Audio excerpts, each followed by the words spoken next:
World Order to gra opowiadająca o tym, jak wielkie mocarstwa przepychają się na arenie międzynarodowej i walczą o wpływy i przepychają się o punkty tak naprawdę.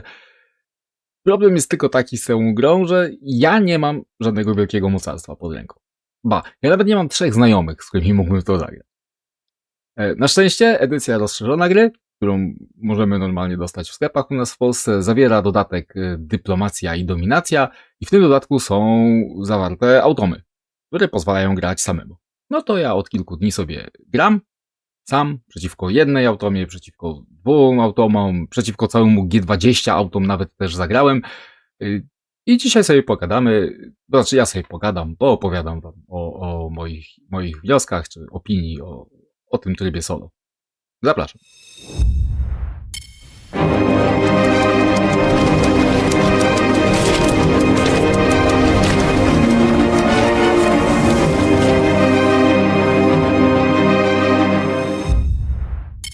Serwus. Witajcie na kanale Czy ja teraz Tura. Ja jestem Majzownik i dzisiaj będziemy sobie gadać o World Order. Znaczy ja będę sobie gadał. Wy będziecie sobie słuchać, oby jak najdłużej. Słuchajcie, zanim przejdziemy do mięcha, czyli takiej gadki, to parę mam ogłoszeń parafialnych, to znaczy po pierwsze World Order, egzemplarz, ten co tam stoi, dostaliśmy od portalu, za co bardzo dziękujemy portalowi. Po drugie, i to chyba ważniejsze, ja w tę grę nie grałem z innymi ludźmi. To znaczy ja grałem tylko i wyłącznie w solo, nie raz, nie dwa, nie 5. I co? I ja nie opowiem wam o grze ogólnie jako takiej, ja wam opowiem o tym, jak działają automy, jak działa solo załączone w dodatku Dyplomacja i Dominacja. Na tym się dzisiaj skupimy i o tym będziemy rozmawiać. Po trzecie, to już najmniej ważne dla was, dla mnie dość mocno, o lajki chcę poprosić i suby, no to wiecie. Rośniemy i chcemy sobie rosnąć dalej z Mieszkiem, to znaczy my kreatury, i to pomaga, nie? Te wasze kliki i komentarze. I to tam się jeszcze, suby się jeszcze daje. Dobra. To co? To te mamy już rzeczy za sobą. To możemy sobie pogadać. World Order. Giera planszowa. Duża, dość głośno o niej jest ostatnio. Ostatnio dlatego, że niedawno miała premierę. Co to za gra? To jest gra stworzona przez Hegemonic Games Studio. Znane z dość popularnej gry Hegemony. I to nie jest Hegemony. To nie jest Hegemony. Robi się tam zupełnie inne rzeczy. Nie już się tak aż tak bardzo nie negocjuje. Nie jest tak asymetryczna jak Hegemony. World Order to jest gra, która opowiada o sytuacji na świecie w okolicach roku 2010 i gracze w tej grze wcielają się w przywódców największych światowych mocarstw. To znaczy Stanów Zjednoczonych, Unii Europejskiej, Chin i Rosji. Aha, no tak, no, Unia Europejska jest mocarstwem w tej grze z jakiegoś powodu. No ale dobra, tak sobie wymyślili autorzy i tak się gra. W tej grze jest ogromna mapa na środku stołu, gracze siedzą dookoła i uwaga, co robią? Wystawiają kosteczki. Te kosteczki reprezentują wpływy w poszczególnych regionach i kto tam ma najwięcej wpływów, ten dostanie 2 razy w przeciągu gry punkty, no i generalnie takie area majority. Jest to, ale jest super klimatyczne i troszeczkę asymetryczne i oprócz tego, że kosteczki, to wystawia się też czołgi i tam się dogaduje z krajami przeróżnymi, znaczy karty się zbiera z flagami i okej, to działa, nie? Znaczy chyba działa, bo nie wiem, bo nie grałem w 4 osoby, ale zapowiada się super, ludziom się podoba, wszystkim się to dookoła podoba. Ponoć w to według pudełka gra się od 2 do 3 godzin. Z tego co wiem, jest to absolutna nieprawda. Niezależnie od tego, w ile osób usiądziecie do stołu, to znaczy gra się dłużej. Ja potwierdzam, ja siedziałem przy stole sam i też grałem dłużej, dużo dłużej. Jak chcecie zobaczyć, jak się w to gra, to tutaj gdzieś znajdziecie, nie wiem, tam chyba, tam będzie, będzie link do mojej rozgrywki, którą na żywo przeprowadziłem sam solo przeciwko 3 automom, bo da się. I słuchajcie, ona trwała 5,5 godziny chyba. No, a byłem sam przez to. No ale dobra. Gra jest długa.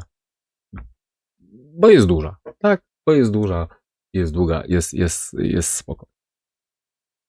Okej, co jest ważne? Bo się z tego co wiem parę osób zdziwiło. W tej grze są czołgi. I my te czołgi budujemy i my te czołgi wysyłamy do naszych baz wojskowych, gdzieś tam na świecie rozmieszczonych i walczy się o wpływy i o władzę na świecie, jakąś tam polityczną. Nie ma wojny w tej grze. W tej grze się nie atakuje, słuchajcie, graczy innych.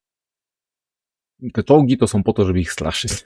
Tylko i wyłącznie. No tak generalnie tak jak w życiu, nie? Że stawiacie czołgi i oni się boją i wtedy swoje własne czołgi wysyłają, ale tak naprawdę to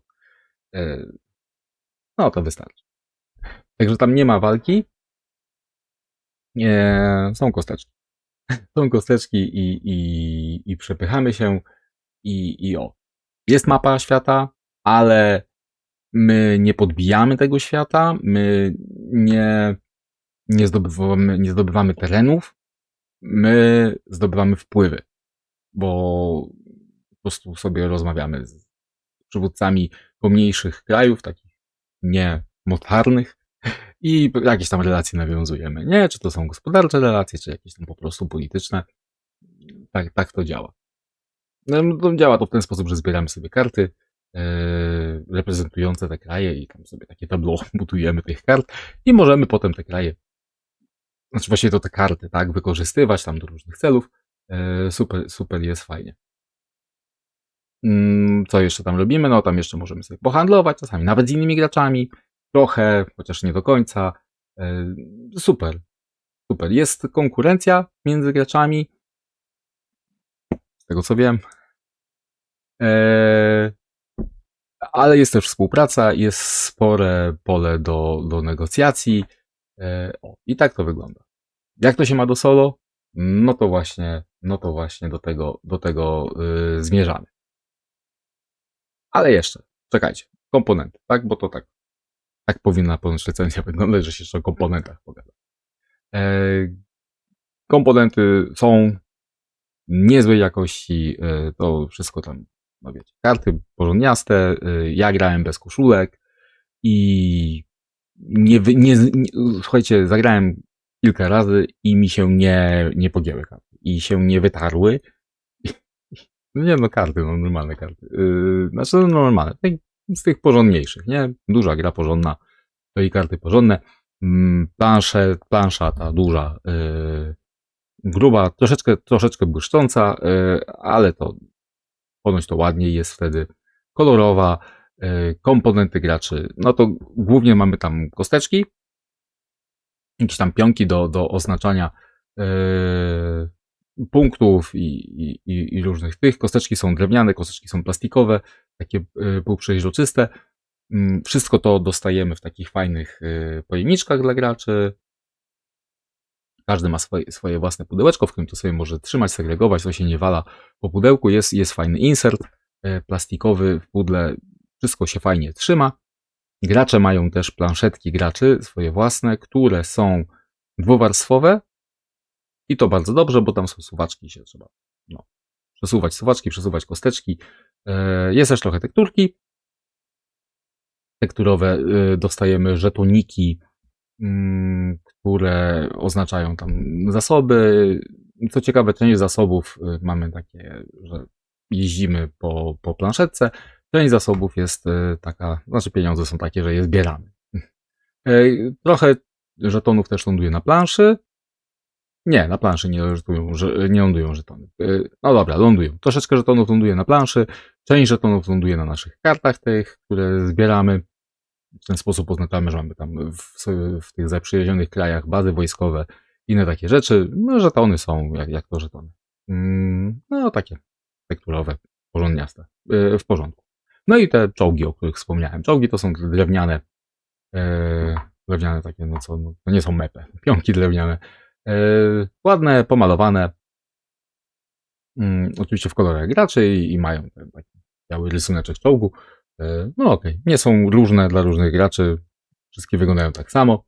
Wiem, że jest dostępny jakiś upgrade pack i można sobie dokupić plastik do tej gry. Nie miałem tego plastiku, nie dotykałem, nie widziałem tego, jak to wygląda dokładnie, nie pomacałem, więc się nie wypowiem na temat plastiku. Jest. Jak ktoś bardzo lubi, to jest i wydaje mi się, że nawet się zmieści spokojnie w tym pudle, razem z tym drewnem, które mamy, bo insert jest taki, że tam się wszystko zmieści, w koszulkach się zmieści i naprawdę drugą grę tam jeszcze można schować. To pudło jest wielkie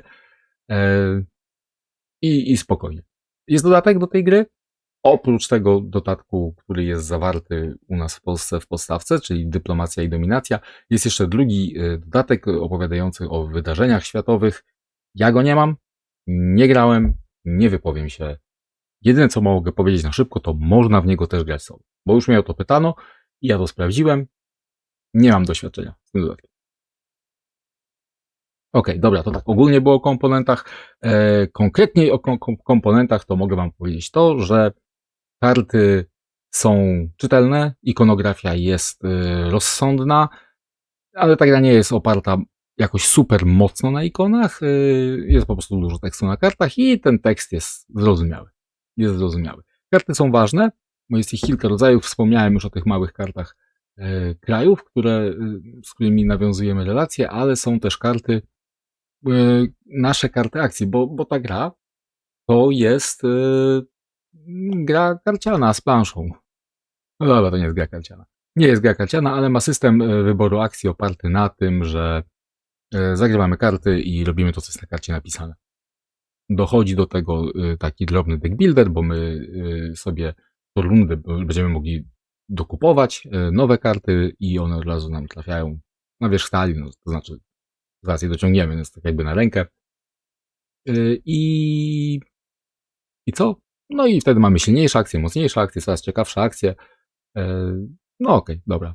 Te karty są zrozumiałe, ja nie miałem żadnego problemu z tym, ikonografia działała, wszystko fajnie, w pożądalu. To jest nie w pożądalu, jeśli chodzi o komponenty, no to słuchajcie, obrazki, oprawa graficzna w tej grze, no jest, mogłaby być lepsza. Jest, troszeczkę tak jest, tak prosta jest taka. No te obrazki są, ale one się powtarzają na tych kartach. To nie jest tak, że każda karta jest inna. Te karty mają część obrazków po prostu przekopiowanych z jednej na drugą. Te obrazki no śmierdzą AI-em, no po prostu. No, mi się to nie podoba. Znaczy nie to, że miało coś bardzo, bardzo przeciwko AI-owi, ale w tym momencie to takie skrzyżowanie AI z clipartem jest momentami i to tak. No nie pasuje mi do tej gry. A my się w te karty gapimy w tej grze. Gapimy się sporo, bo tam są akcje i siedzimy i planujemy, co byśmy chcieli zrobić i widzimy te rysunki z tymi takimi ludźmi. Niby fajnie narysowanymi, ale jednak nie do końca. Nie da się pochwalić za oprawę graficzną tej gry. Niestety. Ja nie potrafię. Ale to jakby kwestia gustu. Kwestią gustu na pewno nie jest instrukcja, która główna instrukcja, ona jest całkiem w porządku. Do niej największy zarzut to taki, że jest kwadratowa, gigantyczna, olbrzymia, ale w sumie to nie musimy z niej aż tak mocno korzystać, bo podobnie jak w Hegemonii było, tak samo tutaj każdy gracz dostaje swoją kartę pomocy, która też jest duża i kwadratowa, odrobinę mniejsza niż instrukcja, no i nie musi jej otwierać, tylko ona jest po prostu dwustronna i tam jest dużo napisane. To jest spoko, do tego jeszcze są karty pomocy takie mniejsze, o ile dobrze pamiętam, albo nie, źle pamiętam. Nie ma kart mniejszych, do solo są, do normalnej rozgrywki nie ma. I ta instrukcja, no okej, dobra. Słuchajcie, co jest fatalne, to jest instrukcja do tego dodatku, gdzie są atomy, ona jest po prostu okropna. Ona jest okropna. Z niej się, okej, no nauczyć się grać to może i trochę by się dało, gdyby nie to, że się czyta i się wydaje, że wszystko, o, jak to proste, jak będzie łatwo, a potem się nagle dochodzi do połowy tej instrukcji i w połowie instrukcji się okazuje, że wszystko to, co przed chwilą przeczytaliście, to do tego są wyjątki tam dopiero potem napisane i tam są potem opisane rzeczy, jak to działa i jeszcze raz musicie tam wracać i czytać i się orientować, o co chodziło. Co więcej, jest w niej trochę zmian, i w stosunku do tego, znaczy inaczej, automy działają troszeczkę inaczej niż normalni gracze, więc jak się nauczyliście grać z dużej instrukcji, to potem trzeba zapamiętać, co automy robią inaczej. A nie jest wyraźnie w niej podkreślone, po co automy robią tak samo. To znaczy, jak ja się uczyłem i pierwsze rozgrywki rozgrywałem, to miałem kłopot z tym, że jechałem według tego, co mówiła instrukcja dodatku, tak? Czyli, nie wiem, robiłem akcję automą i brałem jakąś kartę albo wykładałem jakiś żeton. No i tam było wyraźnie napisane, że weź żeton, tak? A nie było napisane, a połóż jeszcze przy okazji kostkę. I to ja się musiałem domyślić tak naprawdę, bo doszedłem do wniosku, że kurde, ta automa punktów nie robi w żaden sposób, no to chyba coś nie tak, no to no tak, automy muszą kłaść kostki. I nawet jak nie jest to napisane w instrukcji od dodatku z automami. No i to. I o ile w World Order generalnie zasady gry, one nie są jakieś super skomplikowane.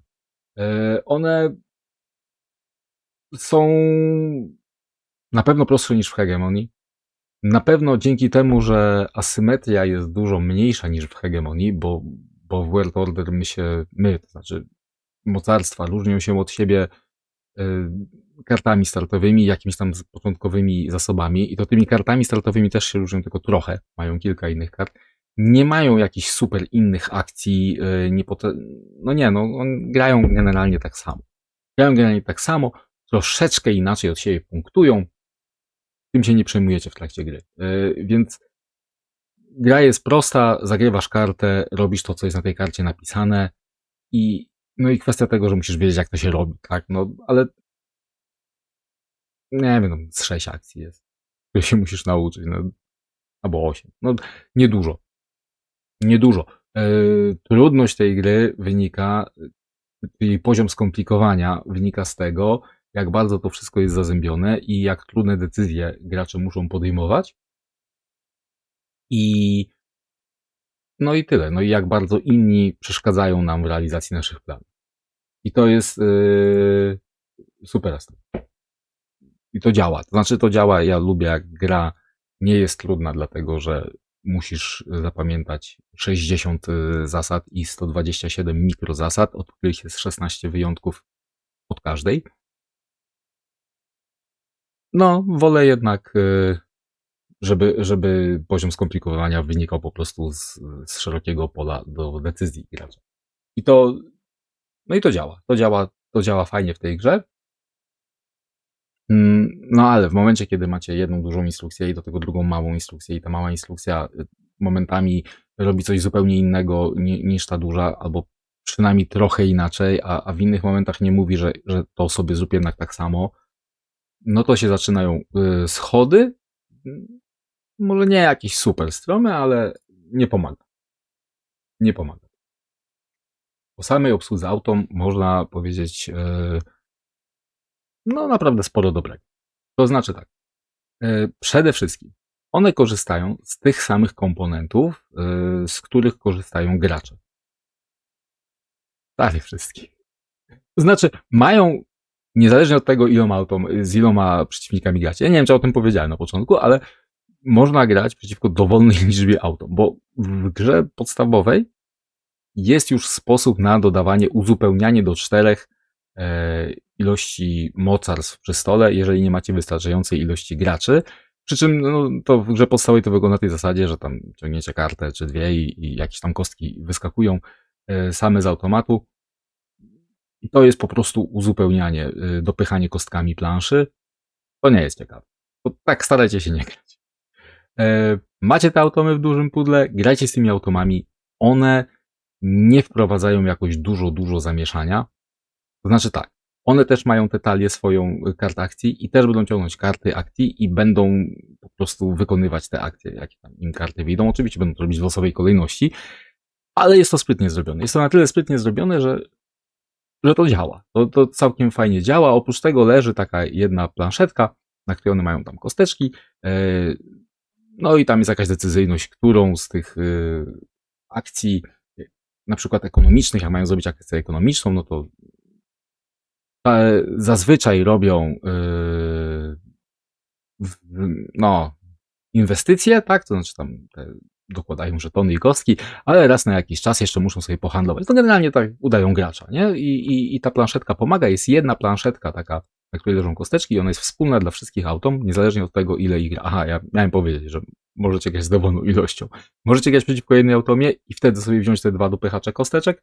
Możecie zagrać przeciwko 2 i wziąć sobie jednego dopychacza kosteczek. Możecie zagrać w 2 osoby, dobrać 2 automy. Możecie zagrać tak jak ja zagrałem na Slimie samemu przeciwko wszystkim automom świata. I to działa. I działa. I to nie jest aż tak skomplikowane. To znaczy, no, nie jest. Nie jest, tylko że robi się ich wtedy dużo. I te same operacje, podobne bardzo operacje trzeba dla każdej po kolei przeprowadzać. I mi się myliło. Mi się potrafiło pomylić, która to automa właściwie teraz ma działać, bo w tej grze jest zmienna kolejność rund, więc nie jechałem sobie od lewej do prawej czy z góry na dół, tylko musiałem patrzeć na planszę i sprawdzać, która flaga teraz i gdzie ona jest i który to był kolor tak naprawdę. No tak. O, właśnie, kurde, ja muszę to podkreślić. Słuchajcie, nie róbcie, proszę was, wydawcy, w ten sposób, że przypisujecie kolory frakcji do tych frakcji. Znaczy, że one są stałe, że gracz sobie kolorów nie może wybrać. Że jak ktoś uwielbia grać żółtym, to będzie grał zawsze Unią Europejską. To nie jest fajne. Ja chcę grać białym zawsze, albo czarnym. No, czarnego nie daliście, no ale to mnie skazujecie na granie frakcją, którą ja nie chcę grać, bo ja nie chcę czołgów kupować i ropy sprzedawać. No. No. Dobra, to pomijajmy. Słuchajcie, no to. Mówiłem o tym, że jest problemem instrukcja do automy? Jest. Wyjątki w tych zasadach, które automa ma troszeczkę inaczej, bo ona jest trochę uproszczona, ta automa. Ona płaci trochę inaczej niż my, to znaczy zazwyczaj ma stałe po prostu koszty. Ona w ogóle zasobami się nie martwi, tylko ma pieniądze. To jest wszystko zrozumiałe i to jest tak naprawdę potrzebne, ale momentami wydaje się to być takie troszeczkę niespójne i troszeczkę nielogiczne. Są momenty, kiedy na przykład gracz, nawiązując nowe relacje z krajami, może sobie wspomóc się krajami, które już ma zaprzyjaźnione w danym regionie. No i wiadomo, że to ma wpływ na to, jakie decyzje podejmie. I wiadomo też, że automa nie może się aż tak kierować tym, ile ma krajów gdzie i tak dalej, bo byłoby to upierdliwe w obsłudze, a jest tak zaprogramowana, żeby nie było, ale jednak mimo wszystko, no ja już 4. raz grając, to się zastanawiałem, no kurde, dlaczego ta automa nie ma zniżek żadnych w żaden sposób za to, że już tam jakiegoś ma przyjaciela? No nie wiem, nie pasowało mi. No ale okej. Podoba mi się to, że automy też wzmacniają się, są coraz mocniejsze z rundy na rundę, tak samo jak gracze. Gracze poprzez rozbudowę własnej talii. Automy generalnie udają, że kupują karty nowe do swoich talii. Tak naprawdę to sobie dokupują jedną akcję. Ale tak czy siak, przez to, że też dochodzą w trakcie rozgrywki ich kostki, kolejne na tą taką planszetkę, gdzie mają wybór, czy zrobią tą fajniejszą akcję, czy tą taką biedniejszą akcję z danego rodzaju akcji. Jest tam więcej kostek, więc częściej zaczynają robić te ciekawsze akcje, a rzadziej te mniej im pomagające, znaczy mniej punktujące tak naprawdę. Super. Wracając jeszcze tak ogólnie do samej gry. Słuchajcie, ja uważam, że ta gra jest naprawdę bardzo klimatyczna. I na początku, jak tylko się z nią zapoznawałem i jeszcze zanim nawet instrukcję dorwałem, to wydawało mi się, że to będzie takie 4-osobowe Twilight Struggle. To znaczy, że my będziemy te karty zagrywać i tam będą, tak jak w grach CDG, karty zagrywane, to będą jakieś wydarzenia i my albo te wydarzenia, albo jakieś akcje będziemy robić z tych kart i będziemy mieli wybory, że tak będziemy odtwarzać sobie historię świata. Nie ma tego.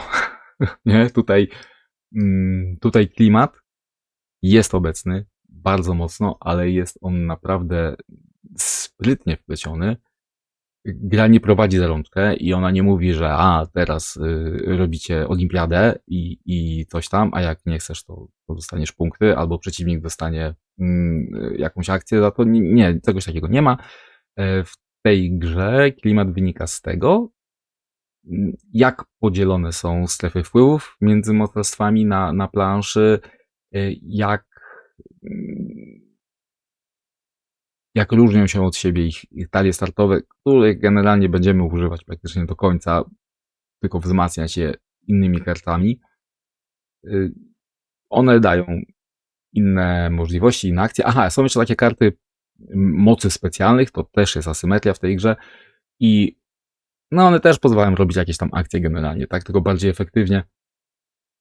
Te karty dużo zmieniają. Te karty naprawdę pozwalają się poczuć, poczuć nie się, tylko poczuć te różnice w tym, jak działa Unia Europejska, a jak działają Chiny, tak?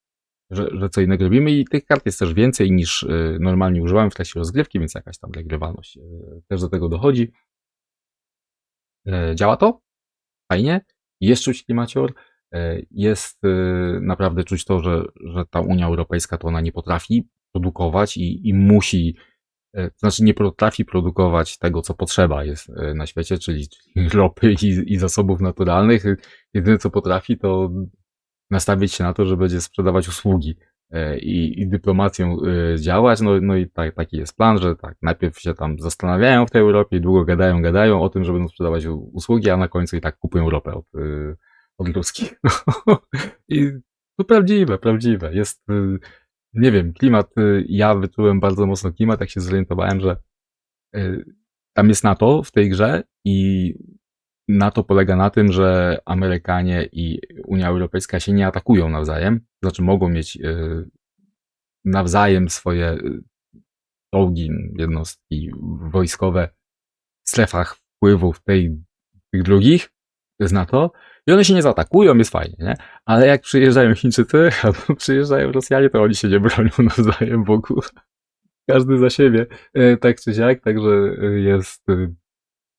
No bo przecież artykuł 5 nie został naruszony, nie? Że to takie jakieś tam. No i tylko przejechali, zielone ludziki. Super. Podoba mi się to bardzo. Bardzo mocno. Ojejku. No i teraz tak. Pytanie. Czy ten klimacior jest czuć przy stole? Nie mając przy tym stole ludzi. No bo automy robią losowe ruchy. No, tak czy siak będą robić losowe, tam oczywiście mają talię decyzji. No to jest jeden z tych komponentów, które trzeba dodać grając solo całkiem, tak? Tak się dodaje jedną talię decyzji, no plus drugą to taką, co jest w podstawce do tego uzupełnienia. Niedużo się dodaje, zresztą nieważne. Trochę losowe będą ruchy automy, no one są proste w obsłudze i no kosztem tego, że niestety no nie pomyślą tak jak człowiek. Ale przede wszystkim, czego te automy nie zrobią? Te automy nie będą negocjować z wami, nie będą rozmawiać, nie będą się zastanawiać, komu trzeba przeszkodzić, komu trzeba zaszkodzić, one was nie oszukają, bo wam czegoś nie będzie tak, że wam coś obiecają i tak dalej, no mogą, nie wiem, przeszkodzić wam, przeszkodzić komuś, no ale nie poproszą, nie powiedzą, Majzownik, słuchaj, bo Chińczykom albo Amerykanom trzeba tutaj, nie wiem, podkupić tę kartę, albo tam kostkę mu zacząć wypychać, bo przesadza w jakimś tam regionie, nie? Tego nie ma. Ale słuchajcie, no jest to jakoś tak pomyślane, z tą mapą i z tymi ich kartami decyzji, że się tłuką tam, gdzie się mają tłuc, między sobą. I one nie patrzą, czy to jest gra, czy to jest automa, inna nie. One się potrafią, amerykańska automa z chińską automą się będą tłukły o Tajwan. Po prostu się będą tłukły, a razem z europejską i z rosyjską będą się tłukło Bliski Wschód. No jest to czuć, jest klimatyczny. Naprawdę jest, no podoba mi się jak jest oddane, jak oddane są realia takie geopolityczne. No wiadomo, że to jest gra tylko, tak? Taka na pół popołudnia. Chociaż na całe popołudnie. No ale tak czy siak, no ja odczuwałem klimat prowadzenia mocarstwa, no, klimat zdobywania punktów przez mocarstwo, ale takie, wiecie, nie oderwane od rzeczywistości, tylko naprawdę. Nie, naprawdę fajnie czuło się ta polityka. Bardzo, bardzo chciałbym zagrać to z kimś i się przekonać, czy gra z innymi graczami zaspokoi moje wyobrażenia na temat tego, co się powinno dziać przy stole w momencie, kiedy dochodzą te aspekty negocjacji i takiej polityki nad stołem, nie? Tych rozmów nad stołem i czekam na to. Czekam już niedługo. Już niedługo. No dobra, jakieś plusiki, jakieś minusiki. Trybu solo. Trybu solo, bo o tym gadamy. Słuchajcie. Jak się gra z jedną automą i się weźmie te 2 dopychacze kostek, to tylko po to, żeby się nauczyć zasad gry. I nauczyć się zasad automy. Tak porządniej. A nie tylko z instrukcji, tylko w rozgrywce. Nie widzę sensu. Trzeba wziąć więcej, a jak już brać 2, no to po co brać 2, jak można wziąć wszystkie 3 i wtedy ta gra działa. I to działa dobrze. Naprawdę, ta mapa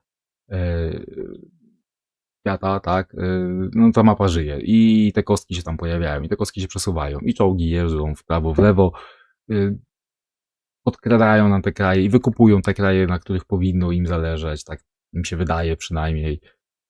Naprawdę, między sobą się zaczynają te atomy przepychać i sobie tam trochę, no, powiedzmy, na tyle, na ile gra pozwala, podkładać świnie. Jest okej. Jest naprawdę fajnie. Generalnie to one robią wszystko to samo, co inni gracze by robili. Poza grą nad stołem. Ale na planszy robią wszystko. No i inwestują i bazy wojskowe stawiają, czołgi wysyłają. Nawiązują tę współpracę, tak. Sklepik tych kart, które się tam kupuje, czyszczą. One też o dobrobyt swój walczą i się starają. I nawet jest tak sprytnie rozwiązane, że one nie mają tych zasobów, ale te pieniądze tam dobrze, bo one dużo pieniędzy kumulują, nie? I tymi pieniędzmi po prostu się wymieniają. No i to tak sensownie to działa i tych pieniędzy im brakuje czasami i wtedy muszą sprzedawać i no fajnie. No fajnie, działa to i jest okej. Jest okej. Co więcej, każdą automę z osobna naprawdę sprawnie się obsługuje. Bo to polega na tym, że dociągamy jedną kartę, sprawdzamy, co ona chce zrobić, patrzymy na tą planszetkę, która kosteczka teraz ma się przesunąć, czyli która to będzie z tych akcji, nie wiem, dyplomatycznych, czy ekonomicznych, czy wojskowych. 2 są do wyboru z każdej z tej kategorii. No i ona robi te akcje i one robią na tej zasadzie, że tam tu ciągniemy jeszcze jedną kartę, sprawdzamy, w którym miejscu, którą kartę chce kraju zaprzyjaźnionego zdobyć, tak? Tam relacje poprawić. Albo do którego regionu chce dołożyć swoją bazę wojskową. I tyle. I tam kostkę wystawia, no to czasami trzeba jeszcze jedną kartę dobrać z osobnej talii, taką kartę decyzji, czy ta kostka ma być jako stały wpływ, czy jako ten czasowy. Laściak, to naprawdę minuta, półtorej na każdą. No i co, one są 3, no i potem jest gracz. Znaczy inaczej, to, że one są 3 i każda jest w porządku, to inaczej. Każda jest sprawna i jest szybka i jest łatwa, ale są 3. I no ktoś musi te 3 automy obsłużyć i uwaga, będziecie to wy, grający z tymi automami. No chyba, że macie kogoś, kto za was będzie automy prowadził, a wy będziecie sobie w tym czasie myśleć, bo do czego zmierzam? Do tego zmierzam, że gra wcale nie robi się jakaś super dużo szybsza, dlatego że czas, który mija między jedną waszą turą, a drugą, naprawdę krótki. I co więcej, macie ten czas wypełniony naciąganiem karty, przesuwaniem kosteczki, wystawianiem kosteczki. I nie ma czasu pomiędzy własnymi turami zastanowić się i skupić się na tym, co by się chciało zrobić w swojej kolejnej turze. To jest minus. Ja jestem przekonany, że grając w 4 osoby, to zanim dojdzie kółeczko, przejdzie i znowu będę ja, nawet jak będę zainteresowany tym, co robią inni, to i tak zdążę zaplanować swój ruch następny, albo może nawet 2. No, solo grając tego komfortu nie ma, więc robicie automy, tutaj proceduralnie sobie tu, ciach, sprawdzacie w tabelce coś może, robicie ich akcje, no i potem siedzicie i myślicie. I co więcej, i się zastanawiacie, co właściwie mieliście wymyślone 40 minut temu na tę rundę całą, bo w międzyczasie robiliście decyzje, no dobra, nie decyzje, no ale postępowaliście według procedur dla 3 różnych innych mocarstw niż swoim, zajmowaliście się innymi mocarstwami niż swoje, więc kurde, mogliście zapomnieć, co sami chcieliście zrobić i to wydłuża grę. To po prostu wydłuża grę. No, okej. Tak czy siak, wasze decyzje, jak wam się uda, bo ja nie potrafię, ale wy pewnie potraficie skupić na sobie bardziej niż na obsłudze obcych mocarstw. Wasze decyzje pozostają bardzo podobne, jak to powinno być przy pełnej grze 4-osobowej. Nie wiem, nie grałem. Ale decyzji jest masa do podjęcia i to są te same decyzje, które no po prostu wynikają z tego, jak jest gra zaprogramowana, tak, zaprojektowana.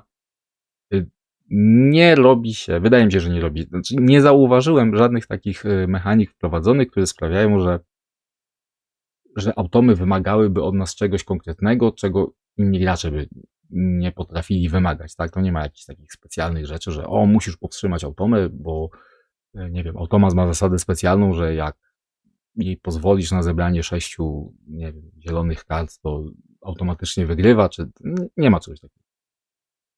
Próbują udawać. I to jest o tym. Podsumowując. World Order działa solo. Działa solo zdecydowanie lepiej niż działało Hegemonii. No nie da się uniknąć tych porównań do Hegemonii, bo to ma być takie światowe Hegemonii. No to nie jest światowe Hegemonii, to jest gra moim zdaniem dużo prostsza od Hegemonii, ale za to działająca solo, bo Hegemonii nie działało solo. Znaczy inaczej, mi się nie podobało, to mi się podoba. Z jednym zastrzeżeniem. To wam nie zastąpi gry 4-osobowej. To znaczy tak, to jest przyjemna gierka do zagrania sobie po południu solo samemu, ale siedzi w takim dziwnym miejscu, ponieważ czuć, że została zaprojektowana z myślą o tym aspekcie właśnie negocjacyjnym i tego wam nie da granie solo, a z drugiej strony no to jest duża, długa, dość skomplikowana, stołożerna gra solo, więc to nie jest takie, że sobie wyciągniecie i szybko ciach zagracie, to jednak trzeba usiąść i ze skupieniem spędzić nad nią trochę czasu. Trochę dużo czasu. No tak, no ale nie jest World Orderem tym, po raz kolejny powtarzam, nie grałem wieloosobowo. Ale śmiem twierdzić, że nie jest World Orderem i nie zastąpią wam automy innych graczy w pełni. Będzie to dalej przyjemna giera? Grając solo? Nie będzie World Orderem takim czystym World Orderem, bo po prostu za dużo traci. Nie nadaje się do grania, znaczy inaczej nadaje się, ale to na pewno nie wpadnijcie na pomysł, żeby to kupować, żeby grać przeciwko jednej automie. To nie.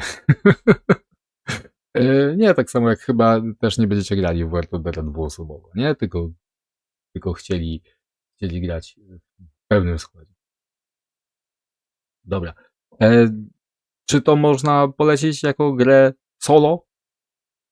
No, jeśli ktoś lubi takie cięższe gry solo dłuższe i nie ma z kim grać, dlatego lubi takie cięższe, dłuższe gry solo, to tak. To tak, jak się nie boicie obsługi 3 botów, które nie są skomplikowane, no ale jednak są 3.